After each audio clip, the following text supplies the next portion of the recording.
What's going on, everybody? These are the views from OK. I'm Max, joined alongside me by Steve.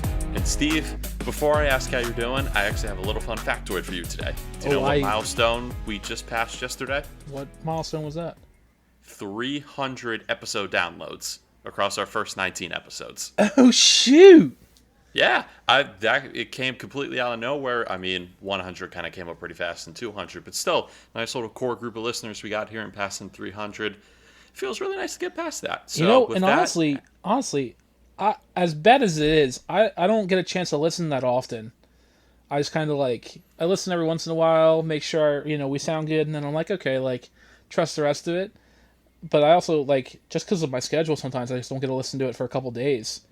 That makes me pumped, dude. I'm hype. Yeah. That's sweet. I'm actually looking at it right now. I'm trying to get in there and look at it. So that's just awesome, man. I appreciate everyone listening. Yeah, we're at 301 now. 301. So yeah, we only had one lone listener yesterday, and it's fun. I was looking at the stats. I'm pretty sure I'm the 6th Virginia listeners across the entire month. It's just me clicking into each episode just to make sure I grab the link and put it into all of our tweets, sending them out there. Didn't we have someone from Illinois? The stats fluctuate. We had someone from Louisiana recently, California. I think Missouri was in there. But there was a devout Illinois listener at the beginning, but I don't know if he listens anymore. If he's listening to this, it'll be fun. It's got to be a VPN or something. Oh, we got California now on the board. All right. Instead of just rattling off stats, let's talk about the Sixers who were rattling off shots. It sounds like you're going to be rattling off some more stats now. Oh, without a doubt, man. But before that, just talking a highlight of this whole game, an incredible win for the Sixers, 118-102. But before even diving into all the deep players, I got to give a minute just to recognize Shake Milton. An absolute incredible game from him. And this was a game where I thought our bench was going to let us down once again. It was a first half where the Sixers bench was just steamrolled. Embarrassed, however you want to put it, it was horrific. They got outscored 32-0 by the Hawks bench. And that was really troubling because we only went to the half with a 2-point lead, even though the Sixers exploded out of the gates with a 20-4 lead in the first quarter. It was a very weird game. We had things very in hand in the first quarter. Then it started to slip away from us again in the second quarter. Things stayed close the entire game going through the third quarter, just back and forth, very streaky, where the Sixers would go up, get a double-digit lead, and the Hawks clawed their way back to make it a one-possession game. Shake Milton eventually checks in for Steph Curry with about 3 minutes left in the third quarter as the Sixers hold on to a 1-point lead. He had one basket going into the waning seconds of the third where Tyrese Maxey takes the ball up from full court, and at half court he makes this kind of acrobatic mid-air pass over to Shake in the elbow. And I was saying to you before we started recording, I see Shake put that up, and I'm like, oh God, this is going to rattle off front iron. And then he banks it in, and the Sixers take a 7-point lead, and they're riding all the momentum going into the fourth quarter. And then once we get into the fourth quarter, Shake Milton, he's just continuing to light it up, and he was the spark that the Sixers needed to take this commanding win. I don't think we necessarily needed Shake to win the game, but we had Shake to give us a commanding lead and zap the game and the energy away from the Hawks. Best part about this as well, we got to let Ben Simmons sit a lot of the fourth quarter when we necessarily didn't need him, so we could avoid the hack of Ben method and allow the Hawks to claw back in by killing some of our offensive games. So Shake Milton finishes with 14 points on the game, going 4 of 5 from downtown and then 1 of 3 from the rest of the field. So all in all, a clinical performance from him beyond the arc. Got the Wells Fargo Center buzzing at 100% capacity. And Steve, how are you feeling about Shake Milton now, someone who is absent for the last 2 months of the season? I think he's really paying his dues, and I think this is going to work out. I think Shake Milton's going to be a vital part of that rotation. I think a lot of these guys that are coming off the bench are going to be that vital part. Maxey clearly has been a vital part. Shake's been a vital part. Matisse on the defensive side of the ball has been a vital part. But listen, as excited as I am about Shake Milton, I don't want to get caught up on just Shake. There are a lot of other good things from this game. I mean, let's talk about Joel. Joel drops 40 points, which is a new career playoff high for him. and the fact that he hit 40 and that's not the biggest storyline of the night is amazing. He also had a double double with that with 13 rebounds. There was a little concern because I know he went down in I think it was like the first or second quarter, and they put some heat on that knee. I guess it was tightening up a little bit, so a little concern there. But it seems like he's still good to go. But it sounds like every game going forward is going to be a game time decision with Doc. So we'll just see how that kind of plays out as they get ready to go to Atlanta on Friday. Tobias again stepping up from the field, knocking down 11 of 19, finishing with 22 points. Seth Curry continues to fire the ball early in the game, offered a bombardment of threes, going 5 for 6 from behind the arc, finished with 21 points in the night. So on top of Shake, I mean, a great performance all around from your 3 of 5 starters there. We're not seeing so much of Ben or Danny Green. Danny Green's kind of take that step back a little bit, so I wonder if there's going to be a little bit of rotational moves with Danny Green, where we might see a little bit less Danny Green and more Shake or Tyrese, or even Matisse in there. So definitely something to keep an eye on as we move to Game 3 and 4 in Atlanta. Yeah, all in all, to sort of recap those overall points, I think the biggest thing from this Shake Milton game is we're seeing multiple bench options stepping up for us. None of them were really there in the first half, but in the second half, we had Shake who really stepped up and provided a vital role. Other times, it's Matisse Thybulle and not so much his scoring, but more so his defense, or maybe it's Tyrese Maxey like he did in the Wizard series, coming in dropping 15 points. You have multiple guys you can now rely on to sort of step up, and honestly, I think Shake Milton's slump during the end of the season, where we got to see more Tyrese Maxey, is more of a blessing in disguise for the Sixers. We got to see what Maxey really offers us on the offensive court, some of his playmaking abilities, but we still remember the aerial threat that Shake Milton can provide. This is the same Shake Milton that dropped 50 points on the Clippers last year. Everyone seems to kind of forget that. So it wasn't really out of the blue that he could do this. It was just nice to see it after he really sort of slowed down at the end of the season. Obviously, like you said, huge performance from Joel Embiid, Tobias Harris, Seth Curry. Ben Simmons still had a great night defensively, and I'm going to talk more about that now because I think the second most vital piece of this game behind Shake Milton was Doc Rivers and his adjustments. He didn't fix all of his game one flaws. We still saw that unit at the end of the first quarter kind of fall on their face and get relaxed on defense, not matching up to the Hawks bench rotation. But this is something from Doc Rivers we have not seen a lot in the past, even with some of his other coaching stints, where he would always kind of have the same flaws and never really fix them because he trusts his style of game. Completely changed that, especially on the defensive side of the ball. I mean, the biggest way to highlight it is Trae Young. He only had 21 points in Game 2 because I'm pretty sure I only saw Ben Simmons and Matisse Thybulle pick him up at some point during the game. A lot of sporadic half-court traps early in the game, and we saw it throughout the rest of the game as well, where Trae Young had to pick up the ball and really pass out of situations instead of just taking it and driving right to the lane. He didn't get to capitalize on the Danny Green mismatch that we saw a lot in Game 1. And not to mention Trae Young, we were cutting off a lot of his outlet passes as well at points. He went 6 of 16 from the field and 1 of 7 from beyond the arc. The only reason he got 21 points is because he went to the foul line 9 times and made 8 of them with just his idiotic foul calls that these refs are not picking up on. Multiple times we've seen Matisse play stellar defense on Trae Young, but Trae just lowers his shoulder, drops it into him, and falls back, and then Matisse Thybulle gets called for a foul. I'm not quite sure what you have to do with the refs at any point during that to really fix that situation, but someone needs to recognize it because half of Trae Young's game is just exploiting bad foul calls. We still got to see a lot more Matisse Thybulle, like I've been saying, instead of Danny Green. Doc really knew how to change Danny Green out of those roles as well. So if he sees him not knocking down shots early, he pulled him out instead of just letting him in there, sort of let the bad shots fester in his mind, try and take more, and just create a snowball effect of a poor performance.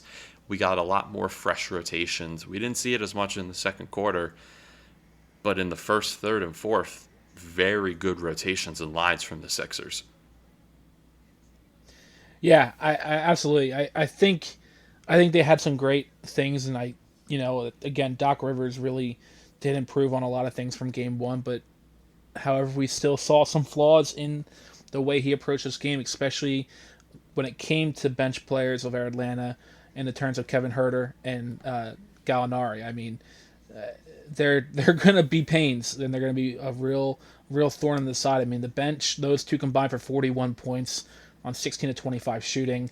Herter's a tall shooting guard that really seems to be left open consistently, and the perimeter defense is still a big area of concern for the Sixers team on defense. It really seems like they're shifting to a zone defense when it comes to the bench play. And I think that's kind of been proven that Doc needs to fix that, and they need to stick on more of a man-to-man basis when it comes to that, especially for Game 3 in Atlanta, because you know they're going to be bringing the heat going back home down south. Yeah, it's sort of just touching on that zone defense. We're seeing a lot of the times you see the Sixers sort of set up in like not like a triangle and two, but more of like a 2-1-2, where you have two guys sort of by the interior elbows just outside the paint, one by the foul line and two going on the guards. And you see as the ball is moving from side to side, you are having just players completely shift to the opposite side, and then it leaves guys like Danilo Gallinari and Kevin Horter just open on the opposite corner, where you know they're just going to make that three. I mean, these guys are really turning into studs for the Hawks bench. I probably just haven't seen it too much because I didn't watch a lot of Hawks games this year, and I can say with pretty high confidence that you didn't watch a lot of Atlanta Hawks games either this season. But the two of them combined for 41 points on 16 of 25 shooting. That's 40% of their offensive output right there from two players coming off the bench. They're recognizing the mismatches. Nate McMillan is knowing to go to the hot hand, and Doc Rivers is just not adjusting to it. So he really needs to find a way to game plan. And I think sticking to a more man defense consistently throughout the game, even if it's going to take some more energy and you have some more rotations with bench players, you're going to have to do it. Normally you don't see a lot of 10 or 11 man rotations in the playoffs, but Doc's really doing it. A lot of other teams are sticking with 8 guys, but we still have players like Furkan who are coming off the bench and getting 8-9 minutes a game. Tyrese Maxey, Shake Milton, Matisse Thybulle, Dwight Howard. Just a lot of movement with these guys, and it's something that's going to have to change for Game 3. Speaking of Game 3, it's going to be down at Atlanta at the State Farm Center, I believe that's what it's called, on Friday. Tip is at 7:30 on ESPN. And this is the most nervous I've been for a Sixers game in a while, because it really feels like this game is going to decide the fate of this series and just the fate of the rest of the postseason. I mean, if the Sixers can go down to Atlanta and get this win in Game 3, you can ride that momentum, especially when you go down into hostile territory where they have not been good the rest of this season. However, if you lose, you're down 2-1, where you gave up that important game at home, where you have been at almost a 700 winning percentage for the entire season. The Sixers need to find a way to play like they have for the last 5 quarters of basketball. Maybe not so much the second quarter of Game 2, but you find a way to channel that play and game plan to make those minor adjustments we're talking about. The Sixers can easily win this series, but they need to prove it in Game 3. And one last thing I'm going to touch on about Shake Milton, quoting Sixers Nation on Twitter here, they have a Shake Milton apology form typed up for us. Is that was that the same one as the Tobias Harris apology form from the start of the season? Probably, where it says reason for behavior. The media convinced me he was done. I only looked at advanced analytics. I didn't watch the actual games. I don't know basketball. Mercury was in retrograde, or I was jealous of Shake Milton, and you had to check a box. Which box are you checking? I'm just gonna check I don't know basketball, because quite honestly, I that's just me. But the apology form needs to be submitted before Game 3, so we all need to take a moment of our time, head over there, fill that apology form out, and get that off to Shake Milton, because he's clearly what is saving this team right now, especially last night. Can you fill that out for me and sign it for me and check off the box if I only looked at advanced analytics? Because the nerd I am, I'm like, this man's true shooting percentage is terrible. What's he doing? Yeah, I'll take care of that for you. I'll submit it for you, Max. Not a problem. Awesome. Yeah, Game 3, just wrapping up Friday. Be sure to tune in. ESPN tip at 7:30 p.m. I got the tip horribly wrong for the last game. I thought it was at 7, so I was rushing through my Tuesday night activities. I sit down on the couch at 6:50, put on TNT, and it's the end of I think it was like some Liam Neeson movie from 2006. I'm like, what is this? And then it shows tip is at 7:30. Really, it's 7:45 for when like the action really got going. I really messed that one up, so I'm getting it right this time. 7:30 tip on Friday. Looking forward to it. And definitely, I think Game 3. Honestly, you need to win these next two games to continue the series. I mean, at that point, if you win the next two games, you've got at least you're guaranteed one more home game in Philly. Obviously, if they end up losing that game in Philly, you go back to Atlanta. You can win it in Atlanta, or if they somehow lose it, which I don't think they'll take it to 7. If you take it to 7, they're coming back home to Philly. You can win it in front of the home crowd there too. So definitely two big games in Atlanta coming up, and hopefully we'll see a 3-1 series lead coming home to Philly next week. But let's talk about another team that was in town last night as well. Another Atlanta team, actually. So both Atlanta teams here in Philly playing. Let's talk about the Phillies and the Braves last night. Or actually, I should say 2 nights ago. As they're playing, as we're recording this, the game 2 of the series. Game 1 of the series kind of was interesting almost to start. It really looked like it was going to kind of be like a grind them out kind of win where it's going to go back and forth a lot, but it was going to be a pitcher's duel, but also an offensive showcase. Last night it looked really kind of just a good game. Harp and JT both hit home runs in the game, solo shots. Alec Boehm, 2 for 4 with 2 runs. Recently called up Luke Williams, makes his major league debut and lays down a beautiful bunt for his first major league career hit, and then ends up getting to third, advancing on the throwing error. Bradley and Alvarado held it down after Nola gave up 4 runs. Held it down in 2 innings of work combined, only allowing 1 walk between the two of them. And then Connor Brogdon happened.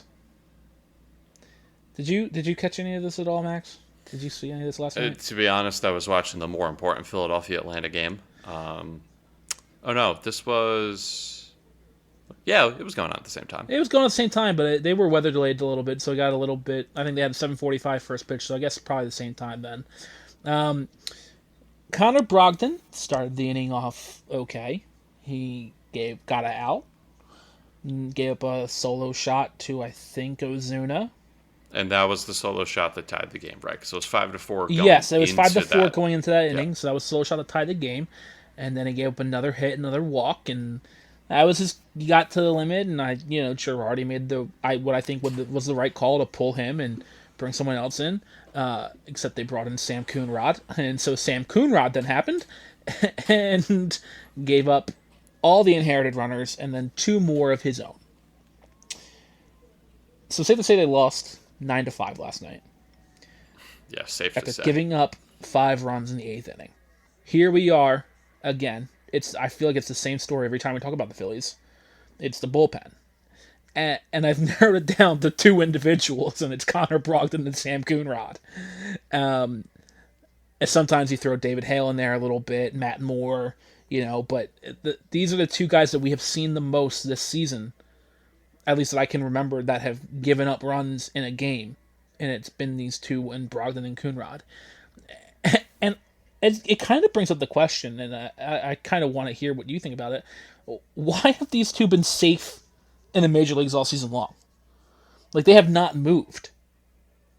Honestly, I think more of the issue for this bullpen really has been, imagine a Baskin Robbins flavor of the month, but instead it's a Phillies bullpen reject of the month. And it's kind of been a rotating door of who's been the worst in the bullpen. But yeah, Connor Brogdon and Sam Coonrod have been consistently the worst arms in the bullpen. Brogdon, he looked good in April before he went down, and then since then he's blown 3 saves. He's blown 3 saves. Yeah, he's 4-2.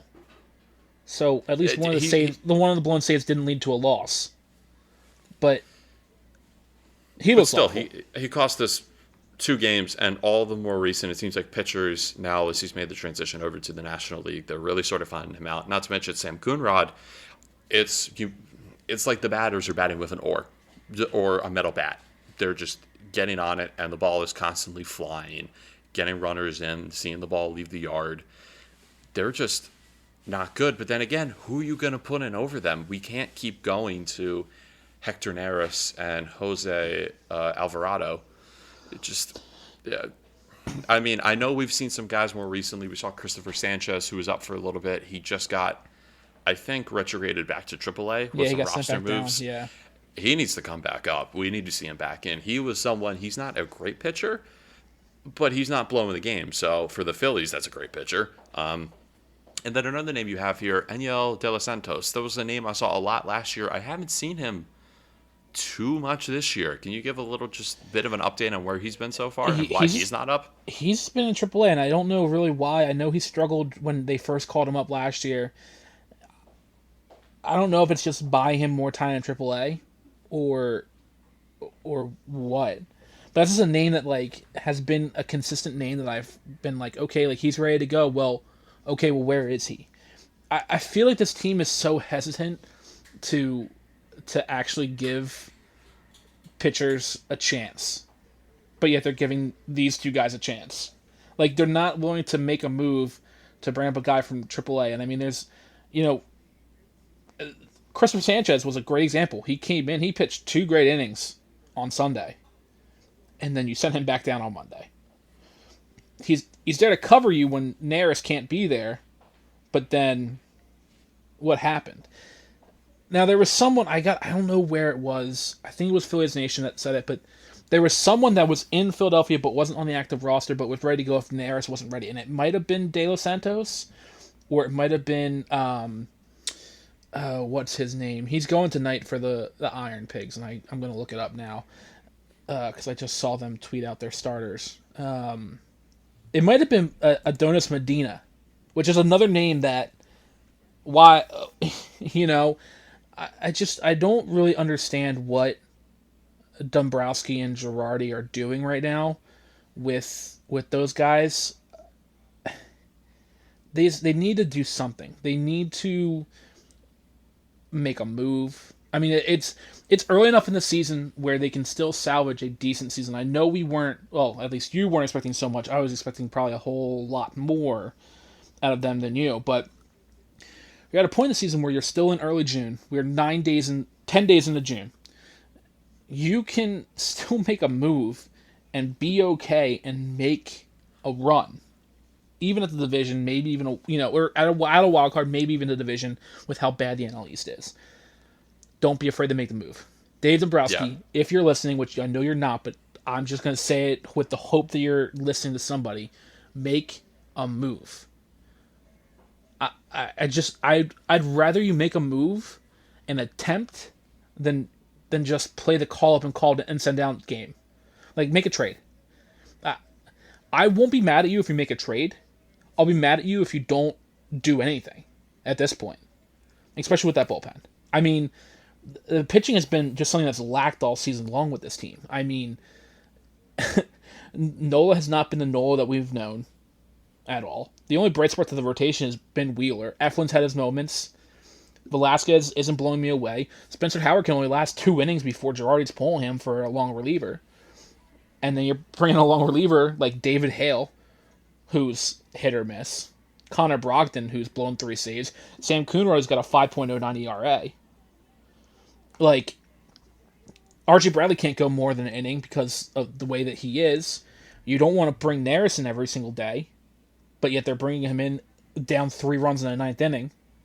Like, there's just got to be something. There's got to be something there with this team that they can fix. You got guys like Matt Moore, who's still down there, who's been up and then sent down and then been up. Chris Sanchez, down there, he can play.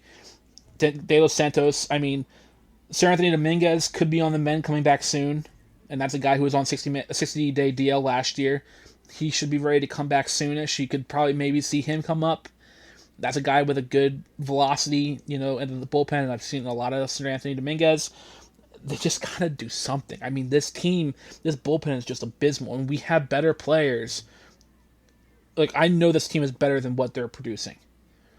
You got guys like JT Realmuto, Bryce Harper, Reese Hoskins has really turned it on. You've got guys that are doing that are superstar players, honestly. And this team can't even put out a superstar effort, to be quite honest with you. Yeah, sort of to touch on your point, what you were saying right there, the wild card's not in play. The Phillies currently sit 6.5 back of the second wild card game. wild card's just going to be whoever finishes second and third in the NL West because they're just running away with it. Current standing breakdown: the Phillies are 28 and 31 on the year, a game and a half back of the Braves, 4 games back of the Mets right now. The Phillies need to win the next 2 games of this series, and they can jump the Braves in the National League East. That would put them at 30 and 31, and the Braves would be at 29 and 31. It all kind of depends on how the Mets are going to look throughout these next couple of games. I think we don't play the Mets until the end of June, and that's going to be a vital series. But you're right. If the Phillies want to prove it to their big name guys like Bryce Harper, JT Realmuto, and Rhys Hoskins, guys they're paying 9-figure salaries to, or 9-figure contracts to, you need to make moves. And I think what's working in the Phillies' favor right now is the moves they need to make are bullpen moves, even starting rotation moves. And normally you can get pitchers for cheaper rates than you can offensive production players. One name we brought up earlier before and who's really standing out on unfortunately abysmal Pittsburgh Pirates team, Richard Rodriguez, coming out of their bullpen. He seems to be the one bright spot of their team. Find a way to make a move. You don't even have to give up a lot to a Pittsburgh team that's just probably trying to dump salary and restart an entire organization, it seems like.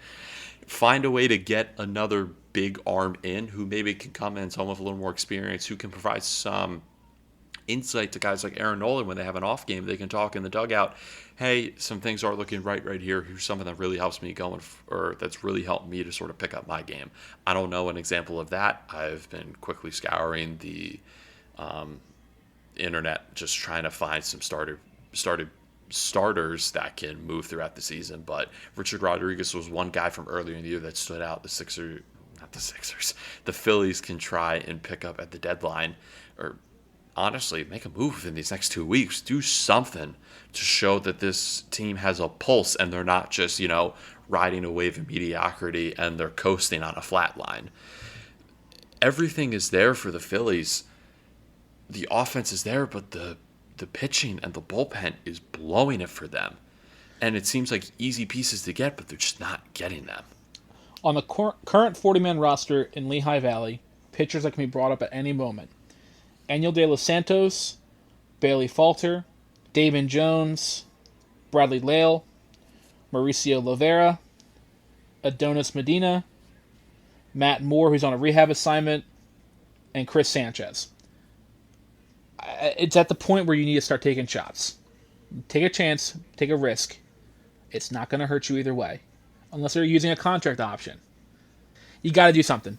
You got to do something at this point in the season if you want to save anything. Now, going through this week, like I said, Matt Moore is on a rehab assignment, so I'm sure we'll see him back up soon unless they pull Scott Kingery, which we did see Scott Kingery outrighted to AAA. He's off the 40-man roster, has been sent down to AAA. That was kind of a surprising move, honestly, a little bit. Sad to see him go. Unfortunately, I think he was just done a little dirty. He was second baseman. They've moved him around everywhere. I think the utility, he just wasn't a utility guy that they were trying to make him to be. So we got 2 more with the Braves as we're recording tonight, and then on Thursday when the pod is released. And then they are off Friday and then have a 2-game series with the Yankees over the weekend, Saturday and Sunday. A fun fact, though, as we are recording tonight, I just got a tweet posted that Didi Gregorius is making a rehab appearance in Lehigh Valley. So hopefully we will see Didi back very, very shortly, and that'll give a little bit of a boost to this team as well, because they have been missing Didi for quite some time now. So hopefully that'll bring a little bit of boost to this Phillies ball club.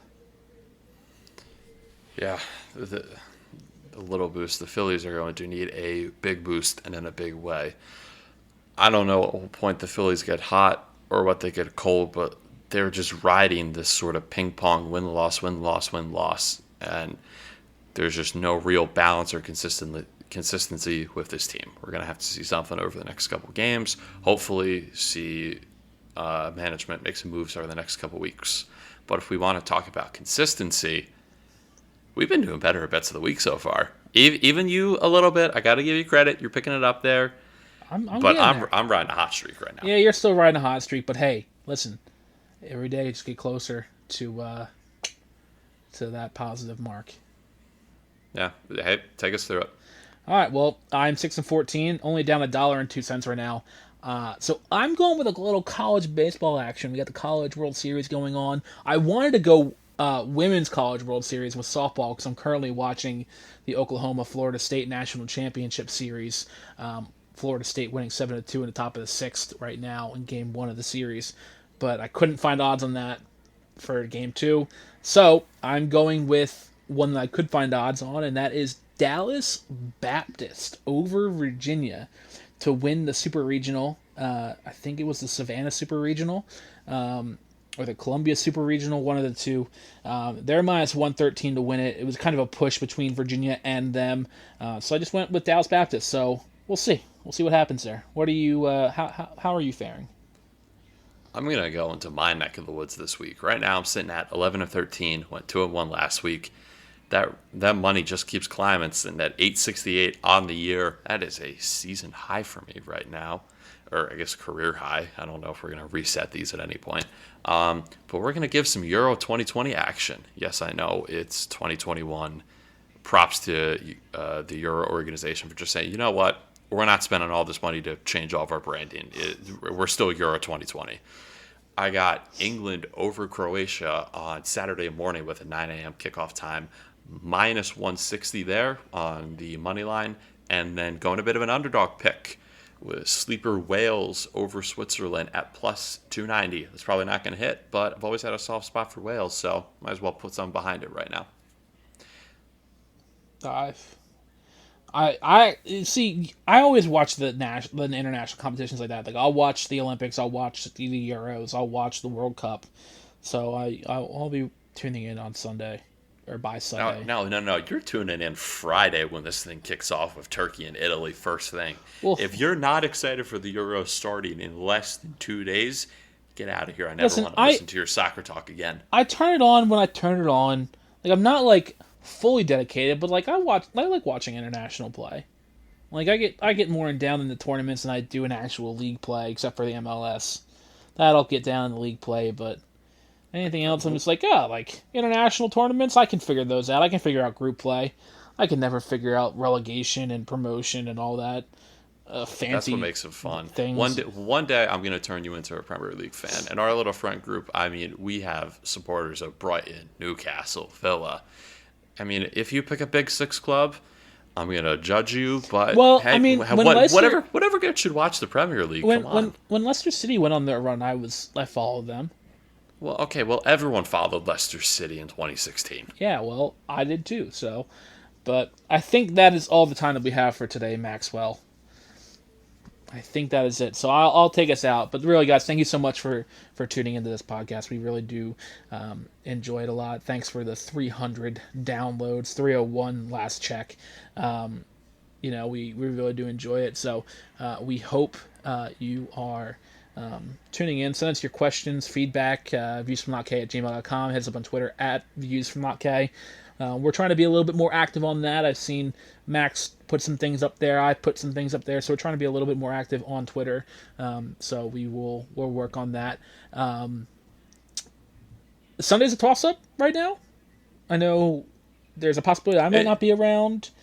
I don't know. An episode is coming out Sunday. We just don't know who's going to be on on Monday, but we don't know who's going to be on the episode. Yeah, you'll have something on Monday, but we just don't know what's happening just yet. But there'll be something there, so don't worry. You're not missing out on anything. We'll one of us will be here. Both of us will be here. We got something for you. But that's it. So these were the views from OK. I'm Steve. I'm Max. Catch you guys on Monday. It's the summer of sandwiches.